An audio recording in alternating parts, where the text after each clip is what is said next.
Breaking tonight, Britain has suffered a sudden and severe rupture with one of its closest Middle East partners. This was not the result of new sanctions or a drawn-out argument in diplomatic corridors. It happened in a single seismic instant. A phone call and a decree that closed the door on decades of intelligence cooperation and trust. Benjamin Netanyahu moved quickly, publicly, and without preamble. Britain's entire government, from ministers to low-level envoys, was barred from entering Israel. No exceptions, no prior warning. Just 4 days earlier, Downing Street had taken decisions that, according to senior Israeli sources, detonated a 75-year relationship. First, support for international criminal court arrest warrants touching Israeli leadership. Second, a comprehensive arms embargo not limited to offensive systems but including defensive platforms Israel relies on to protect civilians. Those moves were presented in London as moral leadership. In Jerusalem, they read like a betrayal. The fallout was immediate and humiliating. Britain's UN ambassador, Dame Barbara Woodward, learned of the policy not in a classified briefing but via an Israeli diplomatic protest. She resigned that night. David Lammy, the foreign secretary, was mid-flight to Tel Aviv when Israeli air traffic control revoked his landing clearance. The aircraft diverted over the Mediterranean. Flight tracking apps recorded the rejection in real time. Diplomats watched an unprecedented rebuke. A G7 foreign minister treated like an unwanted passenger. By the evening, Netanyahu's message was short and crushing. A nation that abandons its allies in their hour of need should not expect friendship in return. Within 6 hours, Israel had suspended major intelligence sharing frameworks with Britain, programs worth billions and built over decades. That withdrawal is not an abstract diplomatic maneuver. It has very real consequences. Israeli agencies have been credited with preventing at least 17 planned terror attacks on UK soil in recent years. Israeli cyber teams monitor and assist with protection of British energy networks, financial systems, and critical infrastructure. Those lines of warning and cooperation are being pulled. Mossad sources described British officials as security risks. Senior Israeli voices used words bordering on permanent separation. The immediate human cost is stark. Consider the case of Michael Green. His daughter was saved because Israeli intelligence detected a kidnap plot and alerted British authorities. That kind of life-saving collaboration is no longer guaranteed. Former MI6 chief Sir Alex Younger called the government's move the most damaging foreign policy error since the Suez Crisis. Lord Robertson, former NATO Secretary-General, described it as losing a partner of unmatched value in the most volatile neighbourhood on Earth. These aren't partisan, Barb, but they are assessments from people who built the very security architecture now in tatters. Across the Gulf, long friendships are being re-examined. Saudi and Emirati officials have quietly warned that if Britain can abandon Israel under political pressure, would it abandon them when they need solidarity? Jordan, too, is asking whether Britain's guarantees still carry weight. Arab diplomats in recent GCC sessions said decades of relationship building were shredded in a single day. That's consequential. Britain's reputation in the region has always been a mix of historical ties and practical reliability. Now both look frayed. Markets reacted instantly. The pound slipped. Bilateral tech and defence deals that once flowed both ways are being paused or pulled. Israeli venture funds are reticent. UK firms are being sidelined from joint innovation projects. Analysts estimate tens of billions at immediate risk across biotech, cyber and defence sectors. Industries where the UK once punched well above its weight thanks to close Israeli collaboration. Inside Whitehall, the atmosphere is panic, not policy. Emergency Cobra meetings have run deep into the night. Leaks reveal MI5 and MI6 were not forewarned. Senior security officials are said to feel blindsided. WhatsApp threads inside the National Security Council have reportedly adopted apocalyptic nicknames for the crisis. The central question echoing through number 10 corridors: how do you rebuild trust once it's been publicly severed? Security consequences are concrete and urgent. Israeli intelligence has a unique mesh of human networks, signals, intercepts and cyber capabilities in places where Western services have limited reach.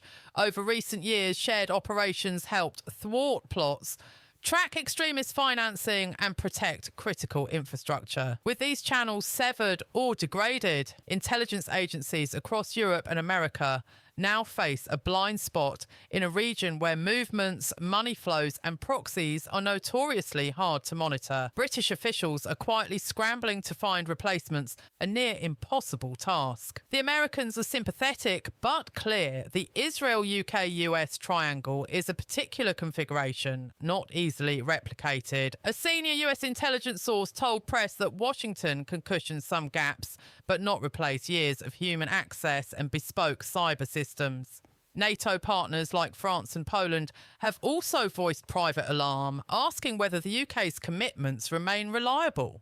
In practical terms, shipping lanes near the Gulf, Israeli protected routes and missile warning intelligence that once filtered into Allied briefings will be less complete. That's not academics. It matters for trade, for military deployments and for civilian safety. On the home front, British Jewish communities are feeling the first visceral effects. Synagogues that relied on Israeli security advice face hurried reassessments. Jewish schools and community centres report spikes in security requests and an atmosphere of fear not seen in decades. Some are looking at temporary closures or relocations until fresh protective measures can be put in place.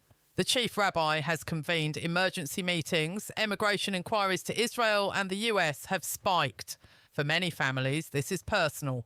Politically, the government is split and exposed. Defence Secretary John Healey reportedly described the move strategically suicidal in an emergency meeting. Home Secretary Yvette Cooper warned that Britain now looks like a target without protection. Tory MPs, long sceptical of Keir Starmer's foreign posture, are circling. Rishi Sunak is positioning himself as restoration candidate, promising a return to reliable alliances. Polls show seismic movement, Conservatives climbing, Labour sliding. National security has suddenly become Labour's great vulnerability. The economic damage is cascading. Israeli venture capital and private equity funds have paused British investments. Analysts warn that over $100 billion of collaborative project value across biotech, cybersecurity, defence procurement and academic research is at risk over the coming 5 years without urgent remedial diplomacy. UK firms are being edged out of consortium bids. Israeli labs are shifting joint research to American and European partners. The City of London's attractiveness to Israeli tech listings is dimming.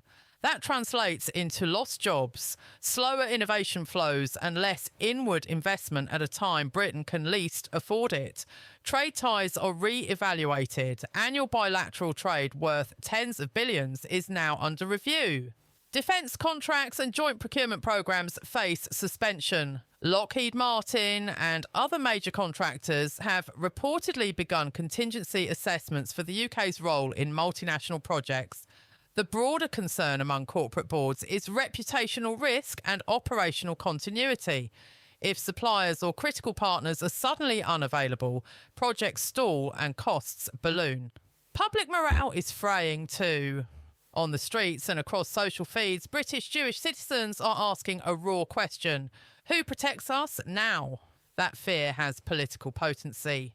Communities that once felt secure within the British protective umbrella now feel exposed. Civil liberties groups warn that fear can lead to securitised policy choices that risk civil freedoms. A nation that once prided itself on measured diplomacy is watching policy choices that leave communities vulnerable. Internationally, allies are being forced to re-evaluate. The US, while an indispensable partner, cannot simply substitute for Israel's regional depth. European partners worry that the UK's diplomatic weight has been reduced at precisely the moment when cohesion is vital. Questions are being asked in Paris, Berlin and Warsaw about the UK's reliability, and those questions have a way of becoming answers inside alliance planning rooms. What happens next will hinge on whether Downing Street can perform the rarest of diplomatic feats: rebuild trust, publicly and fast. The government insists quiet channels remain open. Israeli officials say otherwise. Between those two claims lies the hard reality. Repair will require more than press lines. It will demand sincere, verifiable actions and confidence-building measures. long, patient and humble work. Can Keir Starmer undo the unprecedented expulsion? Senior diplomats say the path to restoration is narrow. A formal public clarification of policy, recompense or new frameworks to preserve essential defence and intelligence cooperation, and a sustained period of transparent engagement that acknowledges harm and rebuilds assurances. None of that is quick. In the meantime, British security services must adapt to new risks.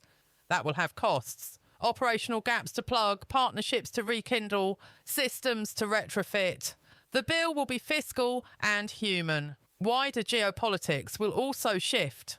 Gulf partners watching London's choices may hedge their bets. European capitals will adjust contingency plans. The US will quietly recalibrate operational priorities. Britain risks being a diminished actor in a region of growing strategic competition, and diminished influence has practical consequences for trade, diplomacy and defence. For citizens, the immediate takeaway is sober. The choices of a government in a single week can reshape the nation's security and economic landscape. Intelligence partnerships are not abstract luxuries. They are practical safeguards that stop plots, protect infrastructure and save lives. Without them, the UK faces new vulnerabilities. This story is unfolding fast and will change again tomorrow. If you want continual factual updates delivered without spin, subscribe and turn on notifications. Leave a comment. Can Britain repair this rupture, or is trust shattered beyond repair? Your views matter, and they will shape the debate as events move on.